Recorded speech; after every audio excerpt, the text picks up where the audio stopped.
Well, thank you very much. It's an honor to have President Zelenskyy of Ukraine. And we've been working very hard, very close. And we've actually known each other for a long time. We've been dealing with each other for a long time and very well. We had a little negotiation spat, but that worked out great. I think for both countries, I think for the world, actually, beyond both countries. And we have something that is a very fair deal. And we look forward to getting in and digging and working and getting some of the rare earth. But it means we're going to be inside, and it's a big commitment from the United States, and we appreciate working with you very much. And we will continue to do that. We have had some very good discussions with Russia. I spoke with President Putin, and we're going to try and bring this to a close. It's something that you want and that he wants. We have to negotiate a deal.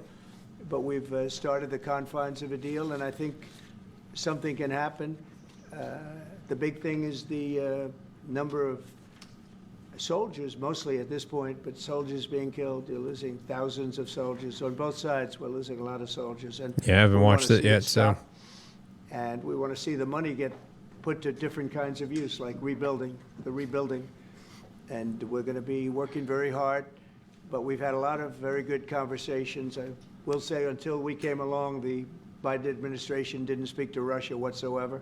They didn't speak to anybody. They just allowed this to continue. And I will say that, I'll say in front of you, you've heard me say it 1,000 times, if I were president, this war would have never happened. We would have had a deal negotiated for you without having to go through what you've gone through. But your soldiers have been unbelievably brave. We've given them great equipment, but somebody has to use the equipment. They've been unbelievably brave, and we give them great credit.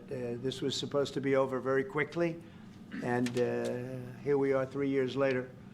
So I give tremendous credit to your generals and your soldiers and yourself in the sense that it's been very hard fighting, very tough fighting. It's been a tough. Great fighters.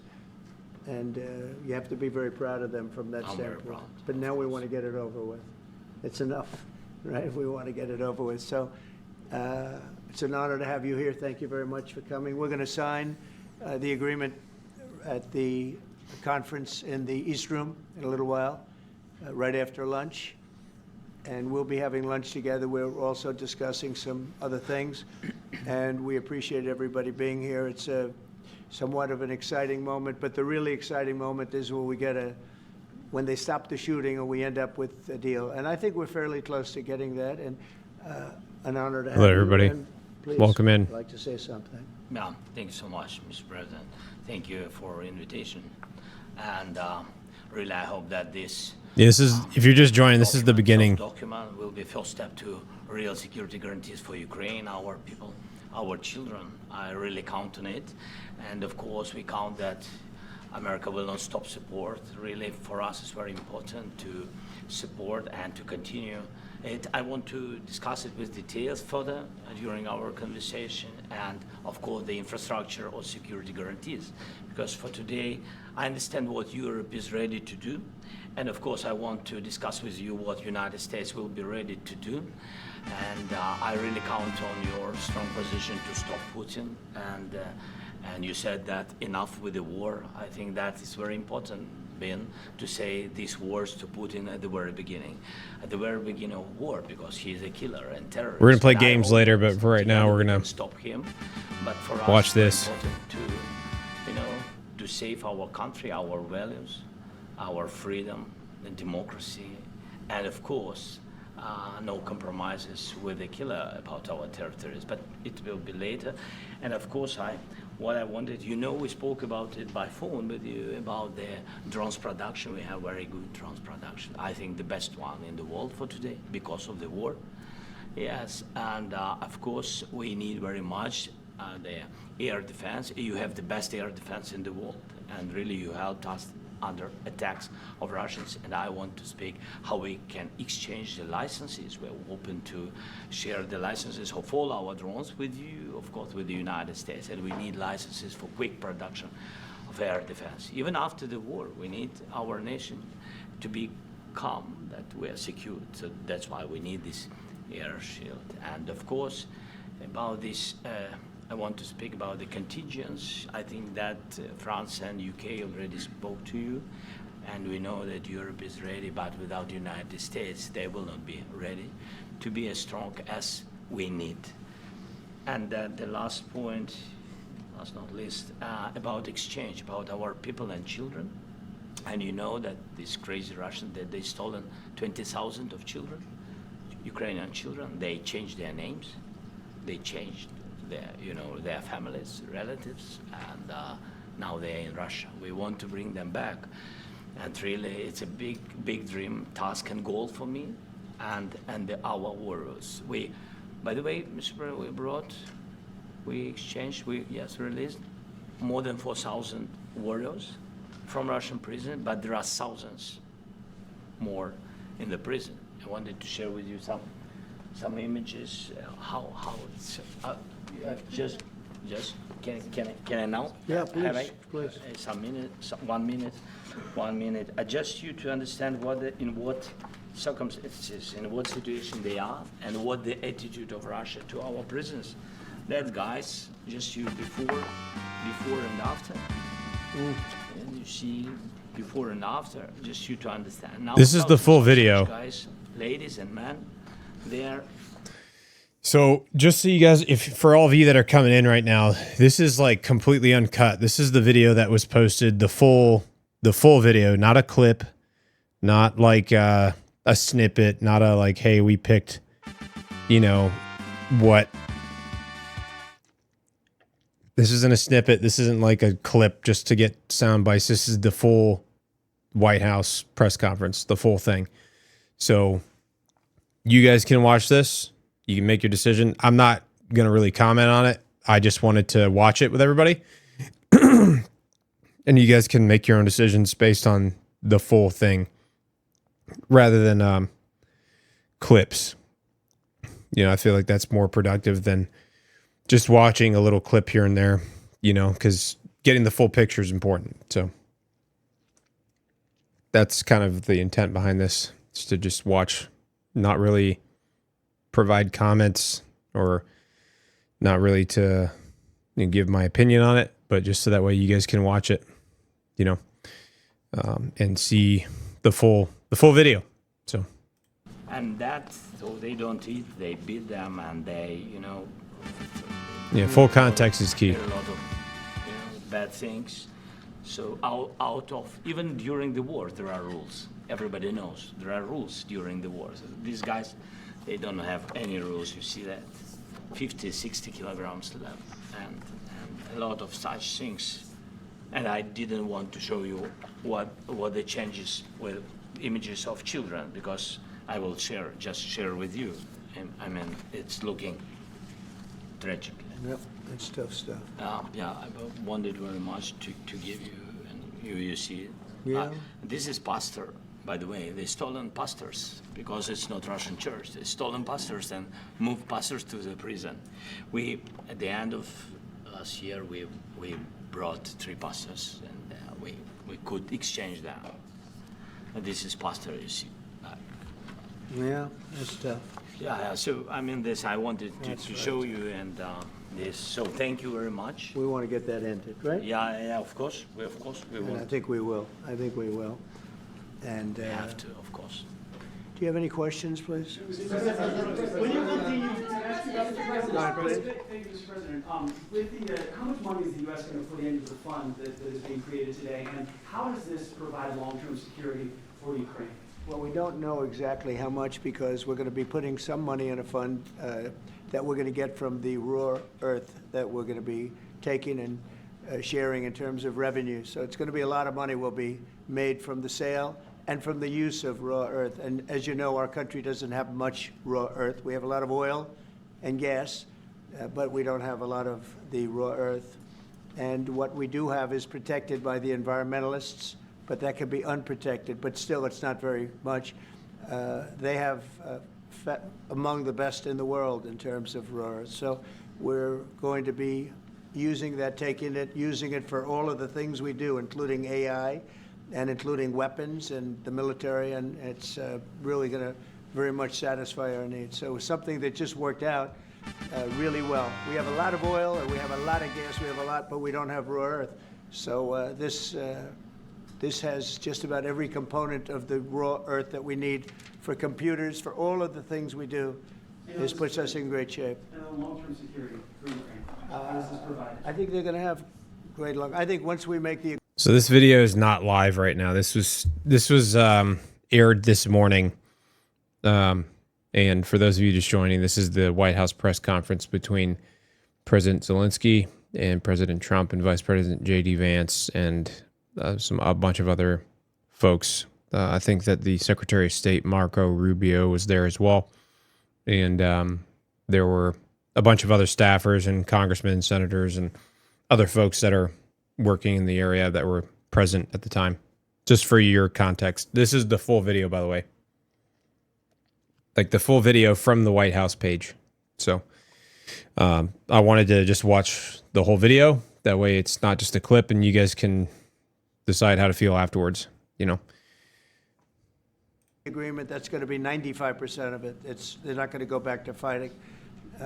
I've spoken with President Putin, and I feel very strong. I've known him for a long time, and I feel very strongly that they're very serious about it, and we'll make a deal. And when the deal is made, I don't think we talk about security. Everyone's talking about the other day. All they talked about was security. I said, let me make the deal first. I have to make the deal first. I don't worry about security right now. We have to have a deal, because right now, last week, 2,000 soldiers died on both sides. 2,000, and they're losing 1,000, 2,000, 3,000 a week. So as we sit here and we talk, people are getting shot and dying on the battlefield. And, you know, they're not American soldiers, but they're Russian soldiers and they're Ukrainian soldiers, and we want to be able to stop it. And we want to be able also to spend money on other things. We don't want to, this is a tremendous amount of money. And what the Biden administration did was terrible. They were giving money, but he had no security on the money. Europe, as you know, gave much less money, but they had security. It was in the form of a loan. They get their money back, and we didn't. And now, at least we're protected, because the American taxpayer has to be protected too. But this is an incredible agreement for Ukraine, because we have a big investment in their country now, and what they have, very few people have. And we're able to really go forward with very, very high-tech things and many other things, including weaponry that we're going to use in many locations, but that we need for our country. This allows us to do this. Will you continue? I'm sorry. Can I? Military aid. Yes, go ahead, please. If Yeah. I can just yes. In the document, there is one of the very important points. If we speak about business and investment, we never had LNG terminals in Ukraine. This document will open. I mean, the next documents, but anyway, here we see in the framework, we see a really goodwill for this. LNG terminals for us is very important, and I think for security of European continent. We have the biggest storage, gas storage. We have the biggest in Europe. Yes, and we can use it. You use it for LNG. You use it for LNG, and we will do it. And really, we can help Europe, because Europe really helped. President Trump said that they made less support, but they have our friends, and they are our very supportive partners. They really gave a lot, Mr. President. They did. Really, they did. They gave a lot, but they gave much less. No. Much less. No. Elite? No. Don't argue with it. No. Okay. Okay.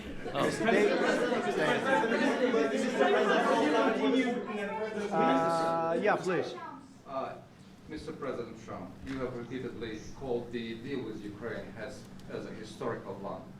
And as a president of the United States, you make historical decisions in other issues which affect America and other world. So what place in the world history do you want to take? And do you associate yourself with any famous historical figures? Yeah, I'd say George Washington, Abraham Lincoln. I would say I'm far superior to George Washington and Abraham Lincoln. Now, you know I'm only kidding, right? Because when I say that, the fake news is going to go wild. They're going to say he considers himself to be better than Washington, but you never know. You never know. I don't compare myself to anybody. I'm here to do a job. We've had a great 35 days or whatever it might be, a month, a little more than a month. We've accomplished tremendous amounts. Not only this would be a very great achievement if we could get the war stopped and get them back to normalization. I think that's going to happen.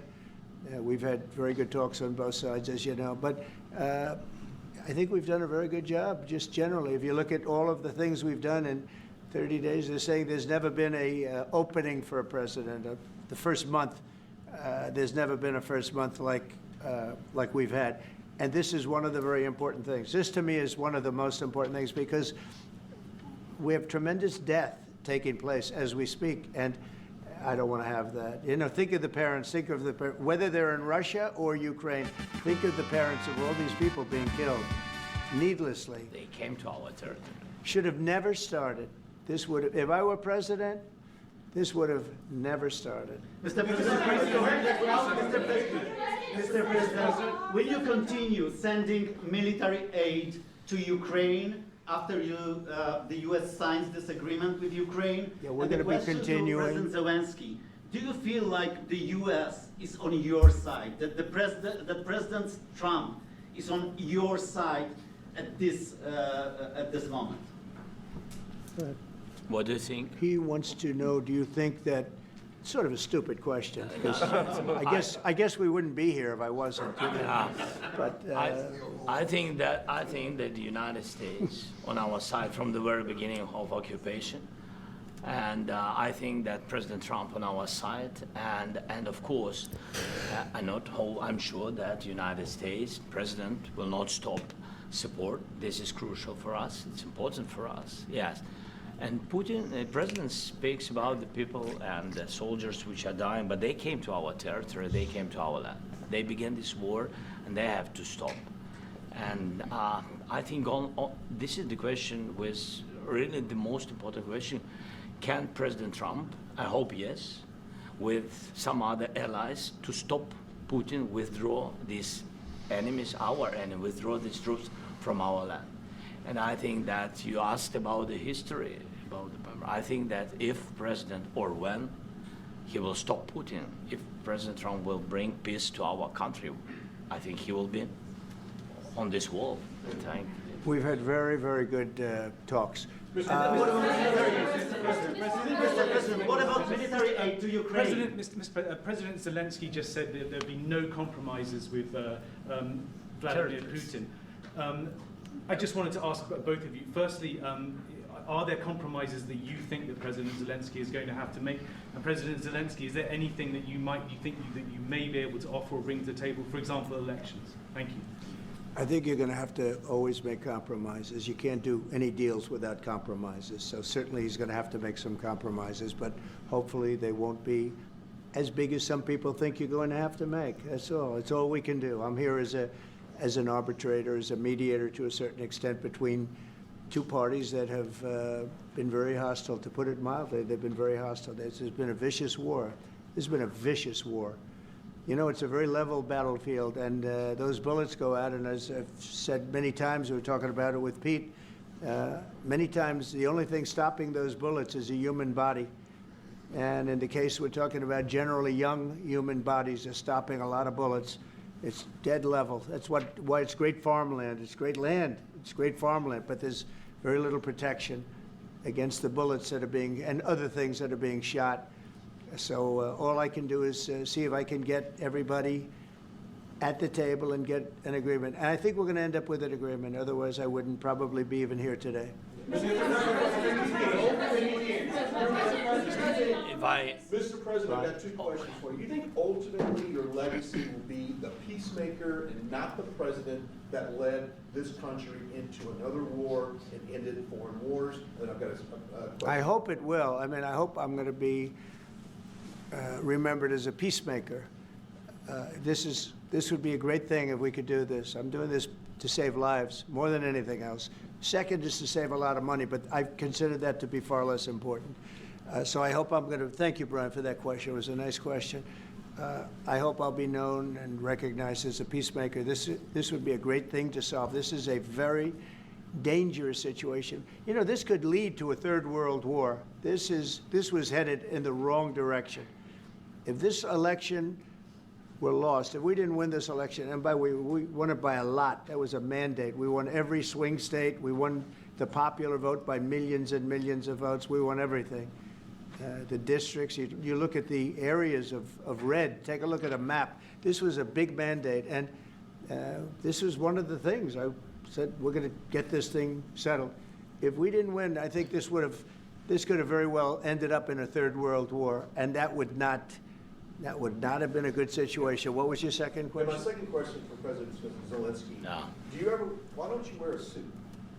Why? Why don't Sorry? you wear a suit? You're the highest level in this country's office, and you refuse to wear a suit. Just want to see, do you own a suit? Yeah, you have problems. A lot of Americans have problems with you not Really? respecting I the don't have authority of this such. office.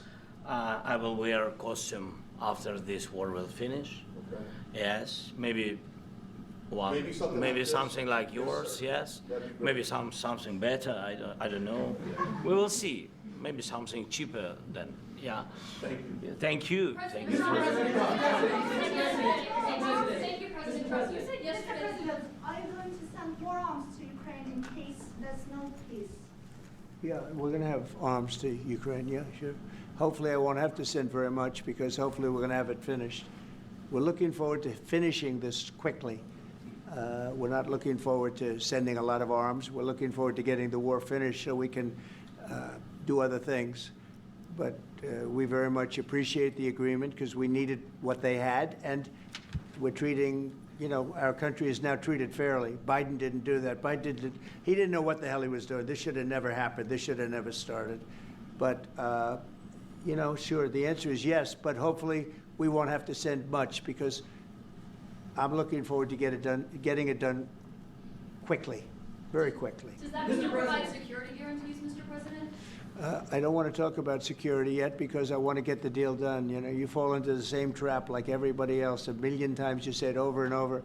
I want to get the deal done. Security is so easy. That's about 2% of the problem. I'm not worried about security. I'm worried about getting the deal done. The security is the easy part. Security is very nice. Everybody stopped shooting. And now will Europe put people there? I know France is going to. I know the UK is going to. I know other countries are going to, and they happen to be right next door. We haven't committed, but we could conceivably. You know, we have security in a different form. We'll have workers there digging, taking the raw earth so that we can create a lot of great product in this country. So in that sense, you have something, but we haven't determined that yet. I will say, in speaking to France and in speaking to, and they were here, as you know, last week and just the other day, they have committed to a lot of security. I don't think you're going to need much security. I think once this deal gets done, it's over. Russia's not going to want to go back, and nobody's going to want to go back. When this deal ends, I really believe this deal is going to be over. Well, Question? yeah, Please go ahead. Thank you. Go ahead, please. Thank you so Yeah. much. Mr. President, Yeah. thank you. Thank you. Yeah. Macron and Keir Starmer at the White House this past week, both of whom praised your courage and conviction to lead the pathway towards peace. Yes. Part of that involved, though, re-engaging with Russia in diplomatic relations, something that previous leaders lacked the conviction to do so. What gave you the moral courage and conviction to step forward and lead that? Boy, I love this guy. Who are you with? One American News, sir. Well, that's why I like him. One American News does a great job. I like the question. I think it's a very good question. It's a pathway to peace. It's a pathway to getting something. Yeah, if you're watching the TikTok live, it was having problems, so had to shut it down. But we'll keep going on Twitch, YouTube, and Instagram for now. solved.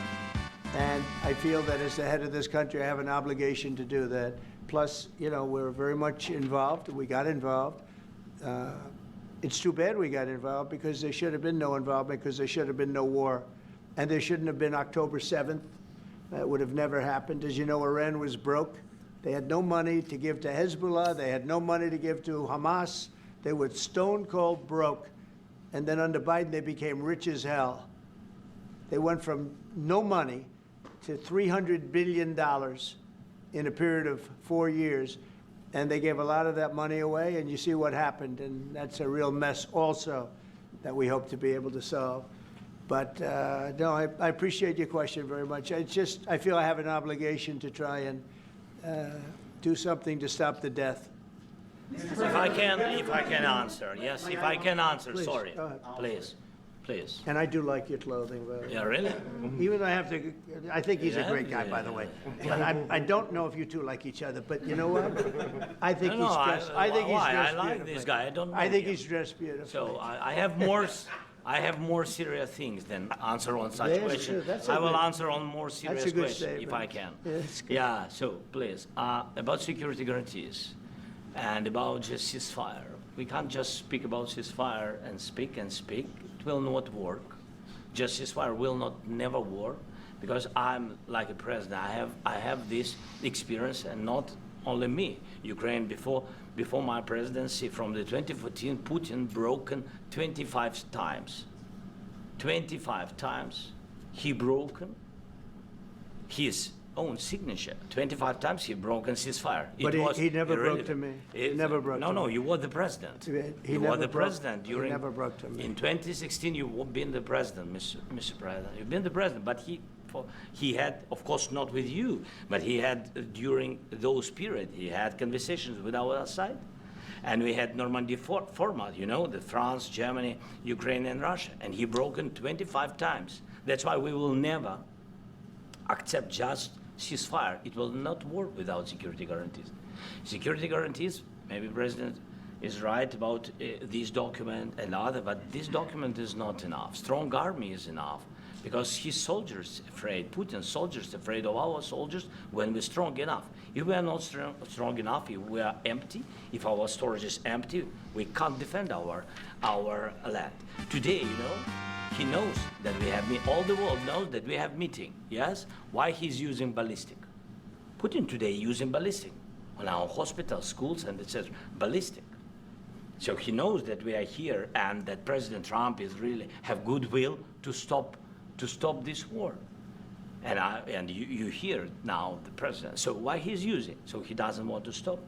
He doesn't want. But I hope that we will do it. Really, we'll do it.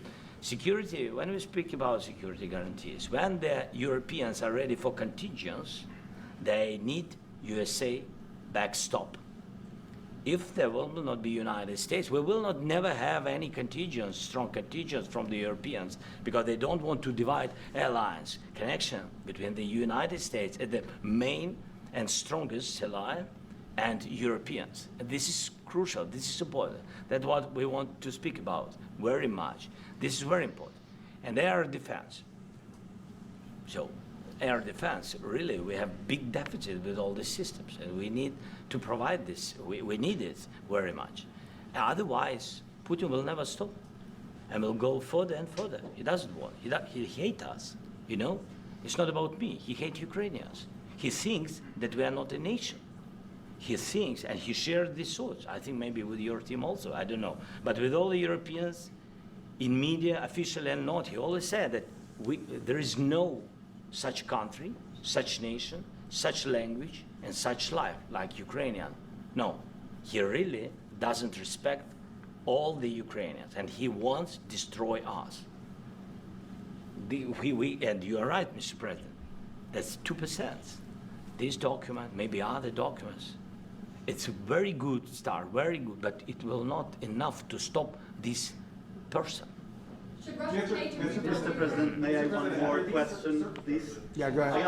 I asked President They have to Zelensky pay. this question. You This didn't is like the rule. because- This is the rule of the because I- war. I'm This is sorry. the rule of the war. During all the centuries, all the history, this is the rule of the war. Who began, those pay. This is the rule. Putin began this war. He has to pay all money for innovation. He has to pay.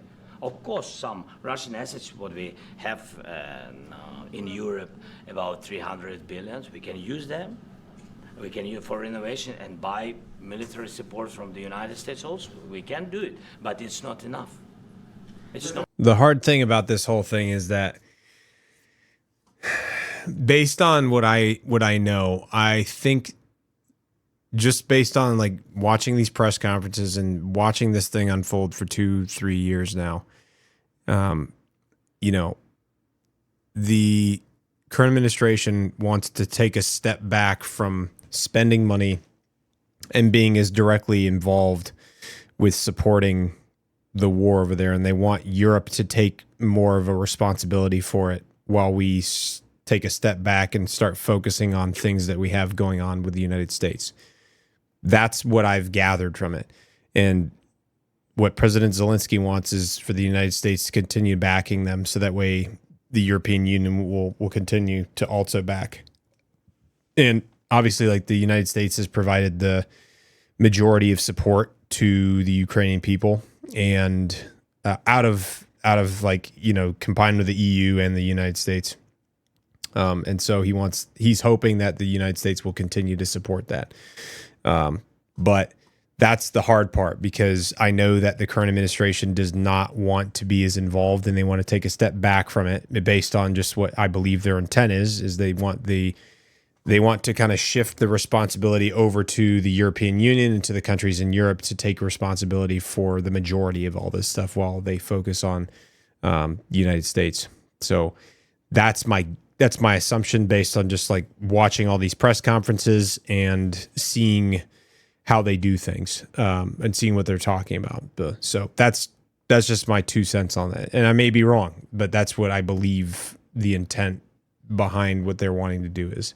President, I asked this question that you didn't like because I wanted to know. Go ahead, please, wait. Yeah, sorry, I asked this question that you didn't like because I wanted to know if you want to position yourself in the middle between Russia and Yes, Ukraine, I or do. on the Ukraine side. No, I'm in the middle. I want to solve this thing. I'm for both. I want to get it solved. And it's wonderful to speak badly about somebody else, but I want to get it solved. If we can solve it, great. If we can't solve it, they're going to have to fight it out, and who knows what's going to happen. But I want to see it get solved. May I follow up? One more question about U.S. troops in Europe.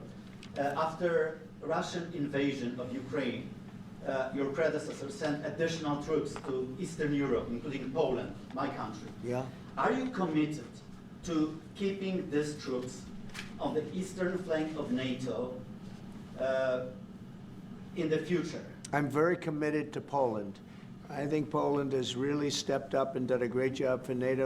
As you know, they paid more than they had to. They are one of the finest groups of people I've ever known. I'm very committed to Poland. What about Baltics? Poland's in a tough neighborhood, you know. What about the Baltics? The Baltics, they got a lot of, it's a tough neighborhood too, but we're committed. We're going to be very committed, and we're committed to NATO. But NATO has to step up, and the Europeans have to step up more than they have.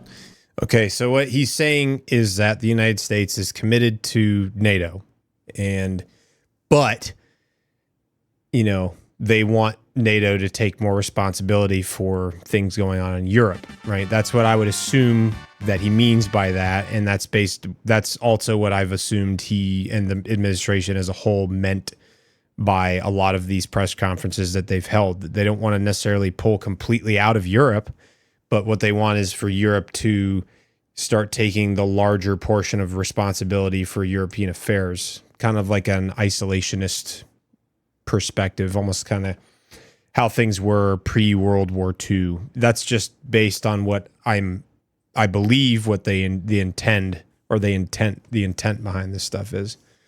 So. And I want to see them equalize, because they are in for far less than we're in, and they should be at least equal. You understand that? Why is the United States, we have an ocean in between, why is the United States in for so much more money and other things as Europe? With that being said, and as you said, they've also been obviously very helpful, but we have put in far more than they have, and I think they should equalize. Yeah, please, go ahead. About the agreement again today, what changed between the first time that Secretary Bessent gave President Zelensky the agreement and today for the signing? We made a deal. So What was the I'm just, deciding factor? Or was I'm a business person. We made a deal. That's what changed. I didn't think we were going to make a deal, and we ended up making the deal, so that changed. You know? Mr. President, what and how do you envision a trilateral summit with President Zelensky and I don't know, but well, they don't like each other. I can tell you that. Okay, they do not like each other. This is not a love match. And it's unfortunate. That's why you're in this situation. The United States should not have allowed this to happen, okay? The United States, run by a man that didn't know much, I'm going to be very nice, run by an incompetent person, very incompetent person, should never have allowed this to happen. I've stopped wars. I've stopped many wars. My people will tell you, I stopped wars that nobody ever heard about. I stopped wars before they ever started. You can look at some of, I could give you a lot of nations that would tell you right now they were probably going to war. I could tell you right now there's a nation thinking about going to war on something that nobody in this room has ever even heard about. Two smaller nations, but big, still big.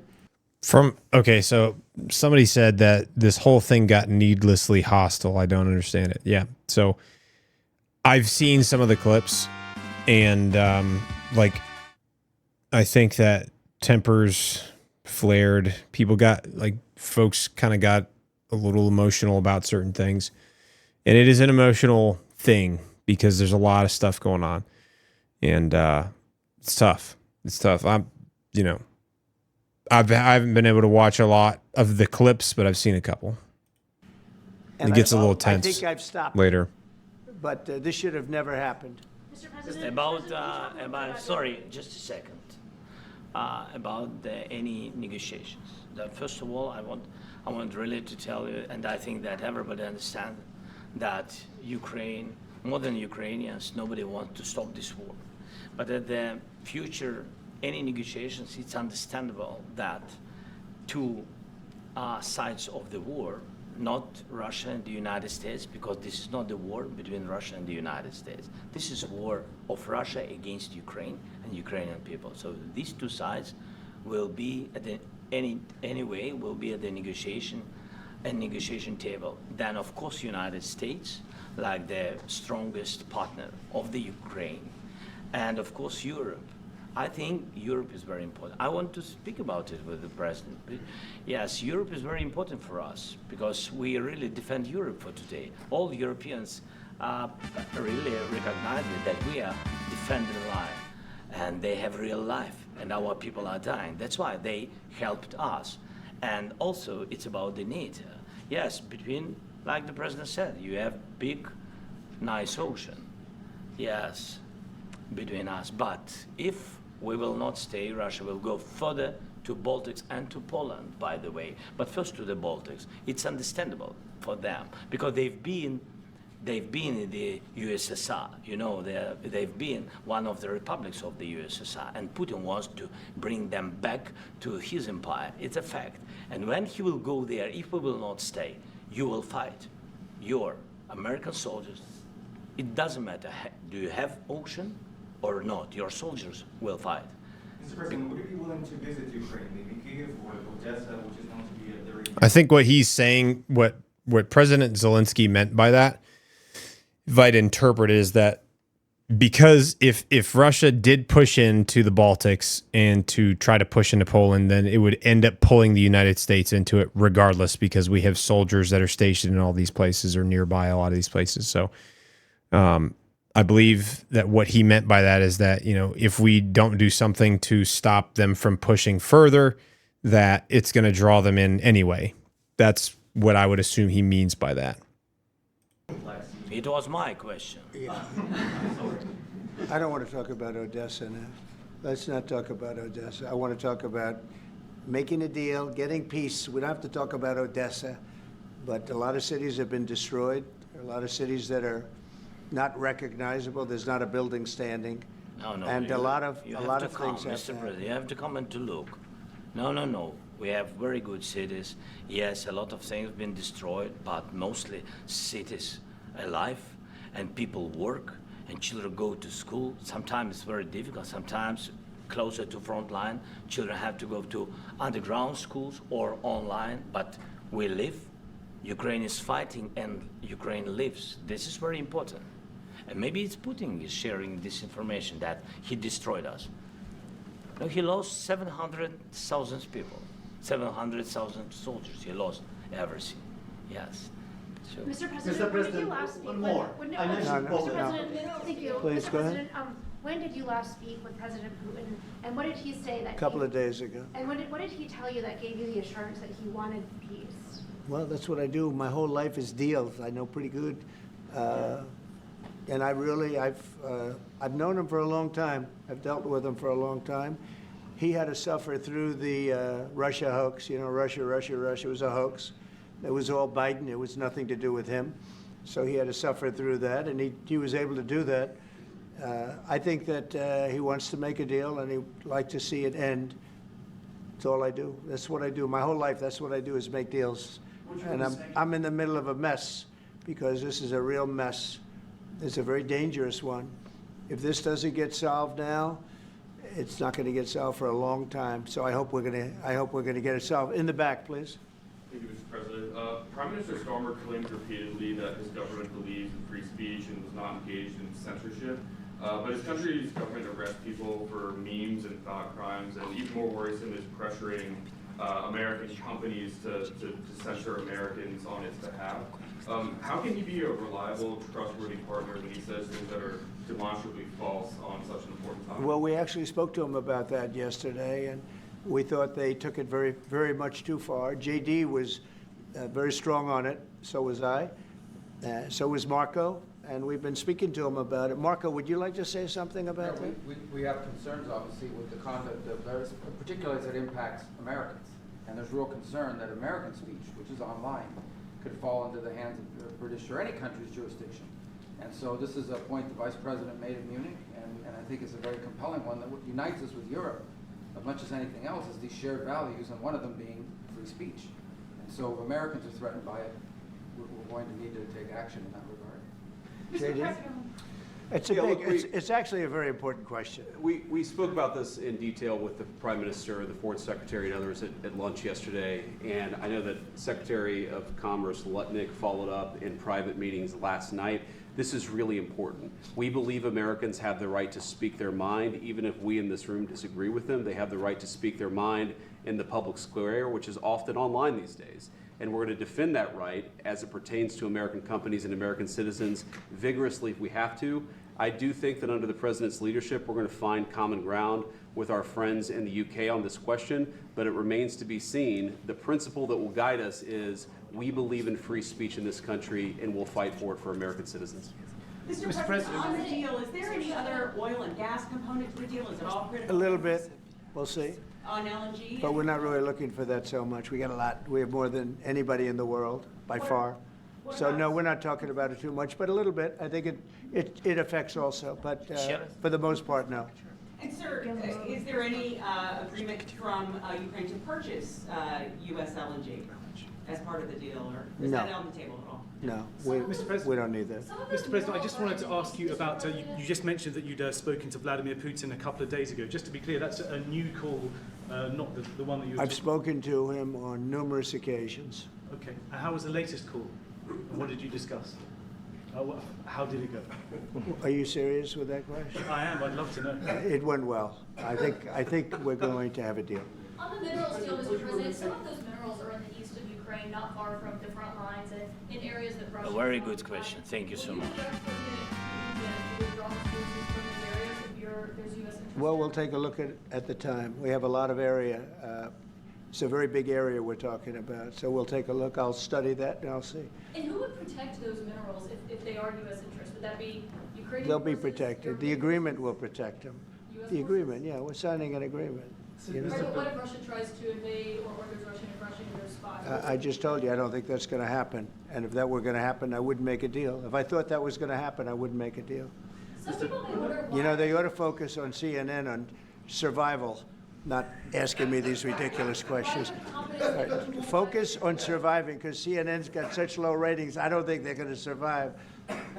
Let's go. Yeah, please, go ahead. One more. Since I already mentioned Poland. Poland was under Russian control for decades after the Second World War. When I was a kid, I looked at the United States not only as a most powerful country, richest country in the world, the country that has great music, great movies, great muscle cars, but also as a force for good. Do you, and now I'm talking with my friends in Poland, and they are worried that you align yourself too much with Putin. What's your message for them? Well, if I didn't align myself with both of them, you'd never have a deal. You want me to say really terrible things about Putin and then say, "Hi, Vladimir, how are we doing on the deal?" That doesn't work that way. I'm not aligned with Putin. I'm not aligned with anybody. I'm aligned with the United States of America. And for the good of the world, I'm aligned with the world. And I want to get this thing over with. You see the hatred he's got for Putin. It's very tough for me to make a deal with that kind of hate. He's got tremendous hatred. And I understand that, but I can tell you the other side isn't exactly in love with, him either. So it's not a question of alignment. I'm aligned with the world. I want to get the thing set. I'm aligned with Europe. I want to see if we can get this thing done. You want me to be tough? I could be tougher than any human being you've ever seen. I'd be so tough. But you're never going to get a deal that way. So that's the way it goes. All right, one more question. Yeah, please. Hey, I want to respond to this. So look, for 4 years in the United States of America, we had a president who stood up at press conferences and talked tough about Vladimir Putin, and then Putin invaded Ukraine and destroyed a significant chunk of the country. The path to peace and the path to prosperity is maybe engaging in diplomacy. We tried the pathway of Joe Biden, of thumping our chest and pretending that the President of the United States' words mattered more than the President of the United States' actions. What makes America a good country is America engaging in diplomacy. That's what President Trump is doing. Can I ask you? Sure. Yeah? Yeah. Okay. So he occupied our parts, big parts of Ukraine, part of East and Crimea. So he occupied it on 2014. So during a lot of years, so I'm not speaking about just Biden, but those time was Obama, then President Obama, then President Trump, then President Biden, now the President Trump, and God bless, now President Trump will stop him. But during 2014, nobody stopped him. He just occupied and took. He killed people. You know what the contact line? 2015. 2014. 2014 is Well, 2014. Yeah. So I was not here. Yeah, but That's exactly but, right. Yes, but during 2014 till 2022, the situation the same. The people have been dying on the contact line. Nobody stopped him. You know that we had conversations with him, a lot of conversation, my bilateral conversation, and we signed with him, me, like a new president. In 2019, I signed with him the deal. I signed with him, Macron and Merkel, we signed ceasefire. Ceasefire, all of them told me that he will never go. We signed him with gas contract. Yes, but after that, he broken this ceasefire. He killed our people and he didn't exchange prisoners. We signed the exchange of prisoners, but he didn't do it. It's hard. Man, that is tough. Ugh. I can empathize with both sides. Like, I get where they're coming from. I get where the administration's coming from, because they actively would like to take a step back from being so involved, and they feel like, and this has been a very common sentiment with a lot of people. And I'm not saying this is my personal opinion. This is just based on what the administration says, that they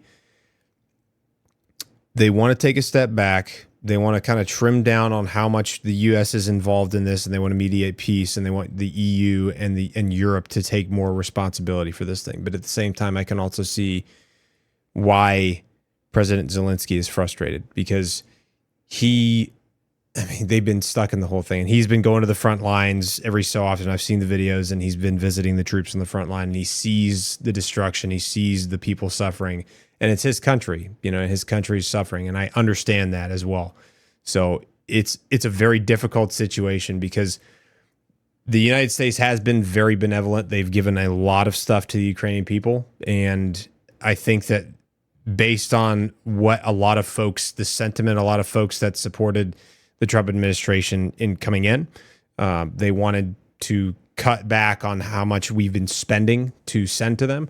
And I get that. I also get that because people want to focus spending American dollars at the home front, supporting America, supporting the American causes that we have here, and because we have a lot of problems here in the home front.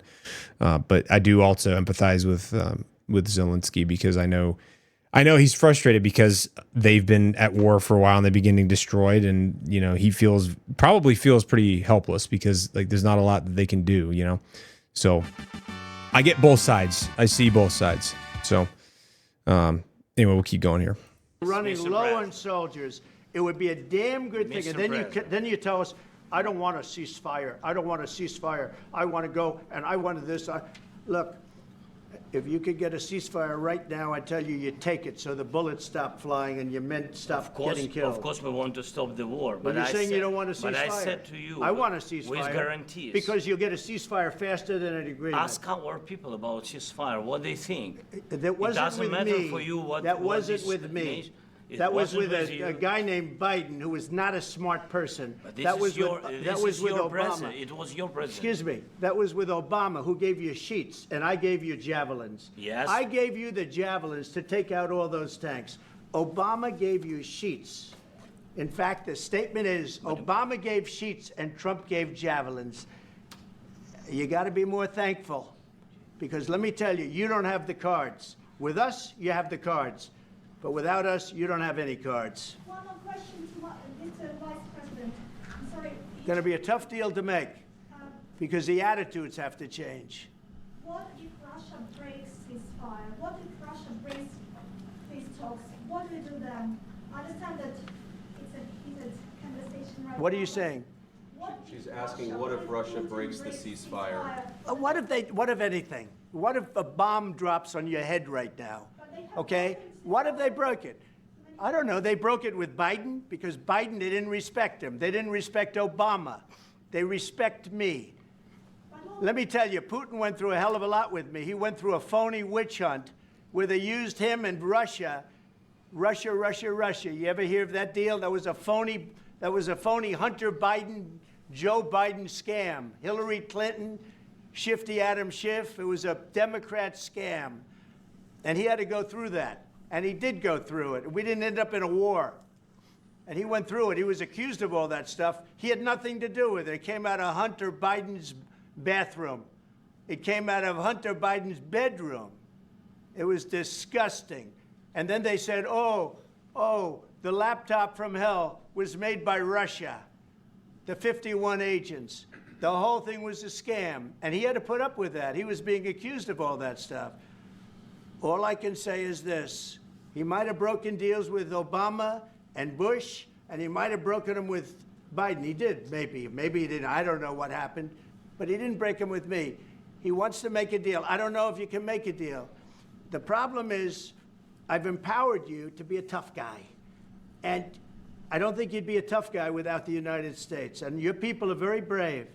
But you're either going to make a deal or we're out. And if we're out, you'll fight it out. I don't think it's going to be pretty, but you'll fight it out. But you don't have the cards. But once we sign that deal, you're in a much better position. But you're not acting at all thankful. And that's not a nice thing. I'll be honest, that's not a nice thing. All right, I think we've seen enough. What do you think, huh? This is going to be great television, I will say that. All right, we'll see what we can do about putting it together. Thank you. Thank you.